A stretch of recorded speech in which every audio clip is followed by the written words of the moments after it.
বন্ধু আজ বাপরে বুদ্ধি দেওয়া লাগবে, ইলা লাইফ আর চলতো না। কিতা এমন বুদ্ধি তোর মাথাত আইলো যে বাপর লগে বুদ্ধি করতে কইরে? চল তোর আব্বার অনু দেখি আইছি। আর চলো ভাই নাই। ও দক্ষিণ বাড়ির নানি গো, তোমরা বাড়িও মশালা গনি। ও দক্ষিণ বাড়ির নানি গো, তোমরা বাড়িও মশালা। ও মাই গো মাই, ফের আমার পুরা দিকে বাজে।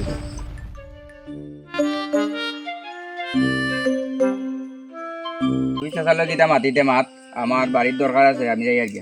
স্যার আল্লাহ আল্লাহ। আচ্ছা আচ্ছা তে পালা দাও। ওকে আব্বা, তোমার লগে একটা মাত আছিল দেবা আমার। কিতা এমন মাত রে বাজান, কোসান আমি আর চাকরি বাকরি করতাম না এবার।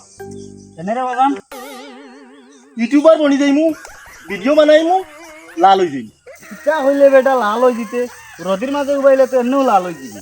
ধনীয় আর আসল বুদ্ধি, খাও কম খামাও বেশি।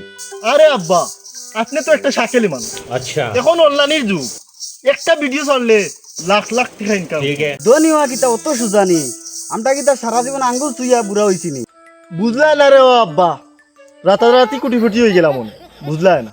আপনি খালি দেখবা কিলা লাখ লাখ টাকা খাওয়াইমু আর দুবাই শেখর লাখান লাইফ কাটাইমু। ঘরের কারেন্টর বিল দিতে দিতে জান শেষ, আর তাই না একজন দুবার শেষ কইতা। তোরে ইতা বুদ্ধি খেগে দিছে রে পুত। আর বাড়ির যাই গিয়ে আমরা পরামর্শ করবো না আমরা।